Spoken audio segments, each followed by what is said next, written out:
Sansar Show. First off, can we give a big round of applause? You can either slash clap or just cheer. Give one of these up to Fury. Fury is over here in the green and blue. He's got the sweet turquoise hair rocking also. I appreciate that, Derek. I see the cheer in there. Excellent. Yeah. Oh, man. Dancing Octopus. Will, that is a fantastic television shows. Oh, man. How good is this? That is awesome. But anyways, so, guys, if you will, I feel like so Fury and I, we're gonna just be kicking off this conversation, but I think we're actually gonna kick it off outside. So we're gonna do it over because we got this awesome beach view. So we're gonna do it out this way. So if everybody wants to follow us out over this way, let's do it. All right, come on out. This will be good. Oh snap! I learned how to run. You guys are in trouble now. Got your wheels in motion. Have you figured out how to pick up cigars yet? This is the next big thing. Are we talking about in real life or here? Yeah, I think both is important. Oh, nice, you got it right there. Okay, I'm just gonna be holding this for most of the event, I imagine, right here. But everybody, so as a little premise to this, I know a lot of you guys either from outside of Sansar or Sansar Top 5, which Fury is gonna be joining us for right after this also. But this show is all about exploring how the humanities interact and meet in VR. And so, as a little background on Fury, Fury is probably the most creative person I know, or at least one of them. He dabbles in That's too much. That's too much. Thanks. I mean, you dabble in pretty much all different types of bleeding edge technology and in culture, right? And kind of performance art. Yeah, I really love it. So I think with that, we're going to be talking about robotics. Fury's quite involved in that scene. We're going to be talking about motion capture. He's done a bunch there. We're going to be talking about how all of these things kind of start to overflow into Sansar, and we're going to try and all do it in about 20 minutes. Okay. Sweet. Yeah, we're gonna split. We're gonna split through all. We're gonna split as we always do. Okay, so starting off, maybe Fury, can you tell me a little bit about the types of stuff that you're doing with motion capture? Because I know that one is very near and dear to your heart.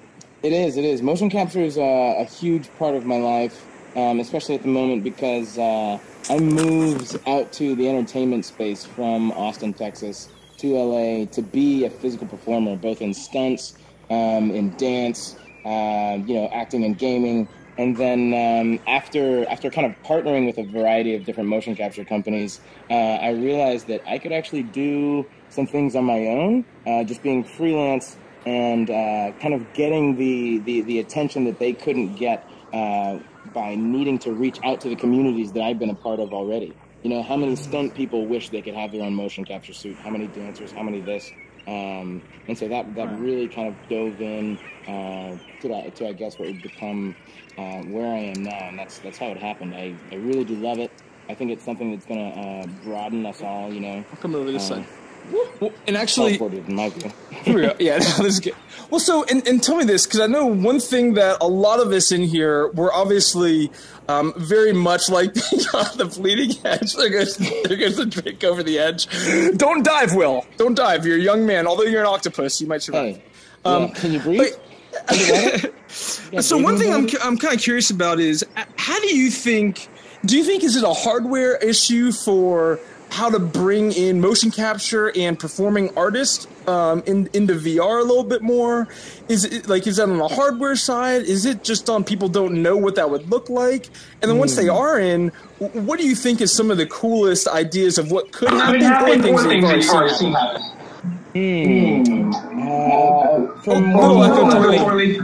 Oh, that's not me. Goff, or no, it's Gypsy Doctor. To start on the answer to that question, I think what we've been seeing as far as mocap in VR spaces is broadening, and I think it's going a little bit into a new direction. One of the things that was most interesting to me in the last year was watching Apple dump hundreds of millions of dollars into these tiny RealSense cameras that are currently only being used for tiny AR programs like Snapchat. Oh, no way! I didn't even know that. Oh my gosh, it's super cool. What they're going to be doing soon is really nuts. And to kind of to kind of table that while I kind of get into the role of how this is going to explain itself. You know, we're all familiar with the older motion capture suits and you know, inertial units, and these things are rather new. But what I think is we're going to begin to see soon is a move away from the hardwares, the strings, the lines for the suits. You know, the suits are already becoming completely wireless. I was working with Noidum recently, and they were having me demo this completely wireless suit that does not need a single cable, and you can even leave the studio wearing it, and whoever's desktop you're on back inside is still capturing you. Now, you take that and start to say, this is what's currently being used. But we're already familiar with things like OptiTrack. We're already familiar with things that are, you know, hanging in a ceiling in a room and capturing 4 to 12 players, like the Star Wars experience that's been built out now. And so what I think is coming now is if you take the Oculus setup and basically build that out into a design to capture multiple people within the same room in every user's home, you're now going to get, you know, the leg motion captured. You're going to get eyes captured. And so now to bring back from that table the RealSense camera idea, you're now going to get facial recognition software on top of the mocap software. And this, you know, for people outside of this space who are used to being in VR spaces now, these things are still future. They're otherworldly, but I think even in the next year and a half, we're probably going to see a system set up where, you know, if your armor is so flippin' awesome, P.S. I kind of hate you for that. It's really cool. I didn't want to show you my outfit while we were selecting yours. I had a feeling you want to take it. Either that or you'd be an octopus. But on the sorry, I'm just kind of enamored. And real fast, everybody, at any point, if anybody has any thoughts as far as mocap or kind of bringing in, I think we've all seen Ready Player One, bringing that in to VR, right? These vests. I know I've tried out a couple of different haptic suits, especially at VR LA. Like, I'm super fascinated by that because I think we would all agree, like, anything that can take immersion and feeling present to the next level within these virtual worlds is awesome. And motion capture seems to be a great way of doing that. However, up until now, it seems like it's been tough to have any kind of like true performance art come into VR because you don't have all the tracking and the sensors are tough. I know I've done performances in the past where one sensor goes out and the whole thing starts going crazy and arms and legs are flipping around. So I think that's, to me, like when I started thinking about it, you're so heavily involved, you're on the bleeding edge. Who do you think is doing the most interesting work that actually might actually have an impact on the rest of us sort of in mainstream adoption? And mainstream, I would say, you know, I don't want to quite put my name on a specific company yet or a specific group, but there is one thing I am expecting to see soon in terms of haptics, and this isn't actually a suit that you put on, but instead, and this was actually at VRLA. Imagine you have your own personal boombox, right? And I'm talking 80s where you're walking down the street and, you know, you're booming tunes and everybody can hear you. Let's set this large boombox down. Let's set this large boombox down right in front of you on a table or behind you. And let's say in your virtual space, you walk up to a waterfall, right? This haptic boombox is going to be pushing pressure sensors at you. Tiny little pieces of pressure, so that if you reach out your hand in real space and enter into this vortex of water that's coming down off of the waterfall, the pressure sensors being shot out of this little boombox will interact with your hand, and you will feel like you are pushing through the amount of inertia that water would give you in real life. Of course, you're not going to get wet. So if you want to. Is that like with like sonic waves almost, like where you can almost get a feel for like visual and kind of, oh my gosh, that's so insane. Sonic waves, itty bitty little things that are really just zipping back and forth. And if you're reaching your hand out, they are zipping towards you. Whoops. There we go, sorry. As you reach your hand out, they are zipping back and forth. And that's you would so even crazy. be able to feel them on your individual fingers. So let's say let's say, you know, the cigar that you're so fond of. Oh, yeah, here we go. Wait, I don't want to put the wrong end in my mouth. Yep, no, we're clear. We're clear. There it is. Yep. By the way, does this look, on a scale of 1 to 10, how absurd is this cigar in VR, since I'm not actually smoking? Well, question, have you ever smoked a cigar that big in real life? This is pretty fat, actually. This is bigger than my head right now. Yeah, probably not. So that's that would just be all types of bad. Okay, I can talk about motion capture for a while, but I want to make sure we actually cover a few of the other areas that you're also kind of engaged in, which I think is super interesting, particularly on the robotics side. So, can you give a little overview of the types of stuff that you're working on in robotics, and then we can kind of talk about how will robotics and VR marry in future? So the last thing I was working on in robotics was helping pair Hanson Robotics with FaceWare technologies. FaceWare does a lot with gaming, does a little bit with movie-esque type of projects, and we're also familiar with the Sophia platform, and where everyone's trying to figure out how is it that we can get general audience users to accept what they're seeing in virtual spaces. One of the things that we always are really tied up on and hooked up on, regardless of whether or not you're a techie or just a general audience member, is how someone's eyes look, right? When you meet someone for the first time, you look them in the eye. Then you start to worry about, is their mouth moving correctly? And you don't really worry about that in real life. Question. Yes. Real fast on that.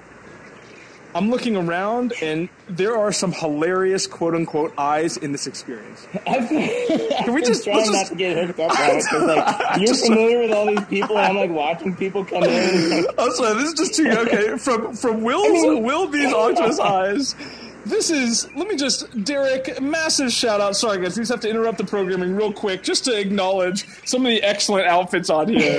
The bucket on the head is fantastic. Gonna get close up on the stream. Yeah, gonna get it. Obviously, Snow always turns up with a raccoon. Last time I saw you I think it was the Dragon Challenge. Correct me if I'm wrong though, Snow. Twirly's it's just fantastic. Okay, so sorry, but we were talking about looking somebody in the eye. And I guess here's a quick aside for you. Do you think the idea of looking somebody in the eye and making eye contact, will that continue to matter as we move into the virtual space? I think it's largely going to depend on the application and the project you're talking about, Take something like, and I'm just going to use an example that everybody knows, take something like Call of Duty, right? We are obviously going to see more and more immersive first-person shooter experiences, but in those experiences, how often are you actually here? And True. Is that needed? But then an experience like this, where if I've just met this person over here and I'm wondering, hey, maybe he and I live in the same city, I might actually want to have this kind of conversation. And holy crap, there's a person on a tree, and keep looking this person in the eye. Was that met who? Oh, for sure. I have no idea. No, I think it's a great point. Yeah, he's just looking. I'm just hoping he's not going to drop down and bomb us. Well, so okay, but on this, I derailed. I was kind of more curious because you think a lot about this stuff too. So when it comes to on the robotics side, if we kind of go back to the robotics, because you were telling me some really cool stuff. And what was that company that had with the the keyboard? I don't know if you're allowed to talk about it. But. Yeah, I can totally talk about that. So there's an organization I'm working with that's called Tap With Us. Tapwithus.com. They've created a wearable keyboard. You would slide, and I don't know if they want me describing it like this, but this is how I normally do it. You would slide something like a cloth brass knuckles onto your hand, right? And you have a little ring on each finger, and each finger can move individual of the others. Now, this is a wearable keyboard on your hand. You don't need both. You can use just one and type everything you would know on a normal QWERTY keyboard. What this allows you to do is not only key things, but cue things, map things, remap things to each one of your fingers. So depending on what systems you have now, you have maybe 4 or 5 buttons in a VR, on a VR controller. But with a single hand, you can use 5 factorial cues. So you have, I think the way they have it set up now, you have 39 different inputs just from your fingers. So if I wanted to have a button, that immediately changed my avatar, boom, I'm done. If I wanted to have a button that teleported all of us at the same time to another space, boom, I'm done. Of course, you can wear two, and I think mapping both together, you have up to 140 different inputs. So I think we're going to begin to see kind of an emergence of, mixed technologies where things that were previously only being thought to put on, I'm going to use the word robot, even though they're emerging into much more than that, are going to be brought into virtual spaces. Is this a question? Question, yes. I'm just so excited. Cool. Okay, so for some of so this is particularly applicable for Sansar and within these social VR spaces, because as we all kind of know inside here, oh my gosh, Snow's died. But as we all know in Sansar, one of the hardest parts to start solving is this input-output method once you're inside VR, right? So, HTC and Facebook, they're building out better and better controllers. But even still, like, typing in VR, it is a pain, right? It's just hard. I think we'd all agree, like, if you're in VR and there was a keyboard, you're pointing and clicking one thing at a time and then missing it and trying to go. It's terrible. And so something like these kind of, I'll call it like these cloth brass knuckles, so to speak. I forgot the actual terminology.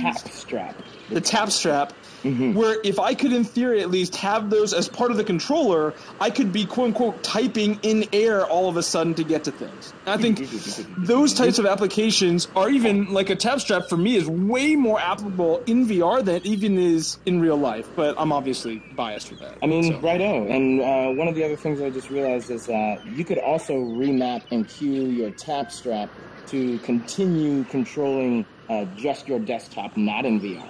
So you can map your pointer finger, you can map your first finger to VR applications and continue to map the entire rest of your hand to VR applications, have 5 applications here, while still having mapped some of your other applications to, a voice recorder or a word processor or, anything else that you're doing. If you're trying to, build a world like this, and you get into Sansar, and then you want to start screen recording, you can have some of the a double finger tap begin recording your visual cues here so that you can remember that later as you go back into Sansar and create your own build.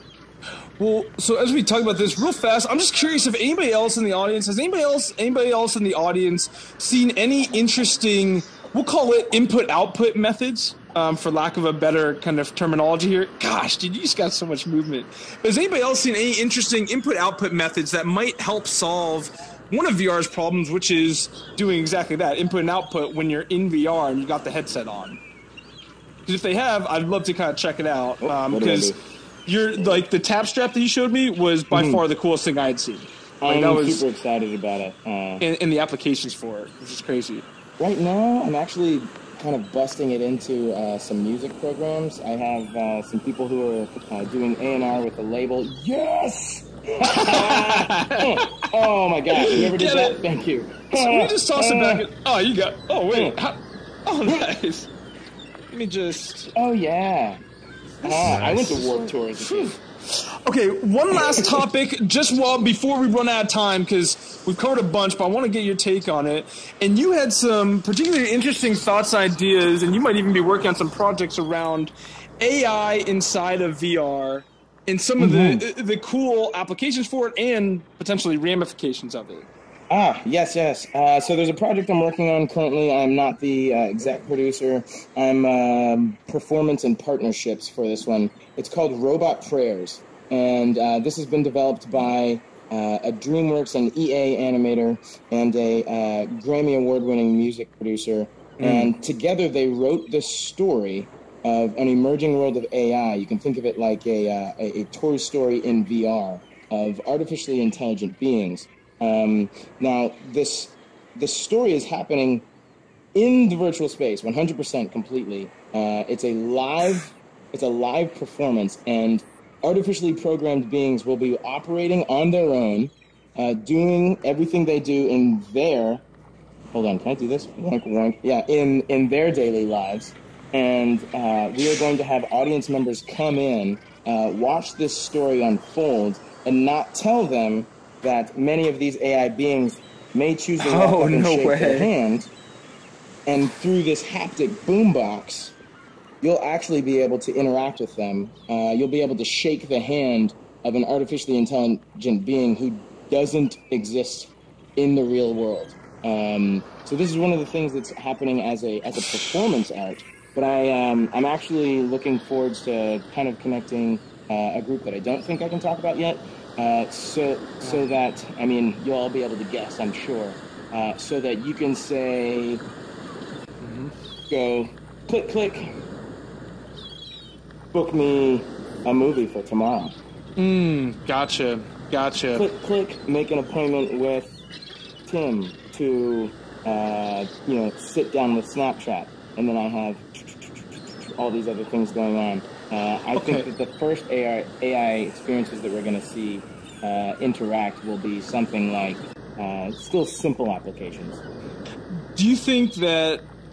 Because I think it's really interesting and terrifies me when you start getting into this realm of basically you could have an AI avatar inside of a VR space, and now truthfully, I've been thinking for a while, I'm pretty positive Torley is an AI. And Snow is an AI. And you know what? I would have no idea because we don't hang, if it's not in person, if it's not in real life, you don't really know. And so what I think two things might happen, and both of which scare me. One is I think AI is actually going to see its fastest and greatest development inside of virtual reality, especially social VR. And that, I think that'll definitely happen, even because some of the experiences we're going to check out, and there's some of you guys, it might not be considered artificial intelligence, but it's definitely things when you add in NPCs and now the latest scripting stuff, the work that some of you guys are doing blows my mind and terrifies me, and we're going to check those out in just a second. But that's what's going to happen, I think, first. And second, once that does happen, is then you actually can start potentially having a real social connection with an artificial intelligence that is an AI, or at least you think it is, right? And that you'll never actually use outside of VR, at least not immediately. But as you start to form these social and emotional connections to an artificial intelligence, the way I have with Torley, once you have that, what does that then mean for our whole idea about relationships and socializing in general? Can you just program a life full of relationships that take place all inside a virtual sphere without ever actually, and knowing full well that those are not real people or, assigned to real people? I definitely think you can. And, this is going to come down to, on one hand, preference, and on one hand... Echo? Oh, sorry. On another hand, I think it'll be slightly what people will want to call ethics. I've been a fan of the idea that we can fall in favor, not in love, maybe yet, who knows, with an AI yet. But let's take this concept right now. Every time I move here, that's my NPC, and that is an AI who's running on its own code. Right. So what we're actually looking out towards is an AGI, an artificial general intelligence, and that is a being that can go up to my octopus and make decisions and interact, and begin to learn off of that without it being cued to learn. And I think that once these beings come into virtual spaces, I agree with you. I think they're going to see this rapid sense of development because they will no longer need animatronics. There's no purpose for it. And that's currently what's holding their acceptance back. If you were to... I know. So good. Oh my god. Sorry. Wait, hold on though. Okay. Guys, unfortunately, we are right out of time. I want to make sure Fury is going to be joining us for Sansar Top 5 this week. Oh my gosh, Bowden, what? Is that a new terrifying avatar? Oh my gosh, flew in my face. But, nice, octopus cheer. But can everybody give Fury a big round of applause, a big thank you, big clap in there? Oh yeah, let's give him some slash claps, slash cheers. Thank you so much. Thank you. I want to make sure we're going to pop out of VR and we're going to come right back in about 2 minutes and we'll see everybody for Sansar Top 5 Torley, what is the experience that we're starting with? Yeah, we are going to the Lost Treasure of Coral Canyon. The link is in the chat. Go ahead and click that, and we will see you there. Awesome. All right, we're going to pop out and pop right back in. I'll see you guys over there in just a couple minutes. Thanks again, Fury. This is awesome. Super exciting. Thanks, Fury. Looking forward to adventuring further. Right.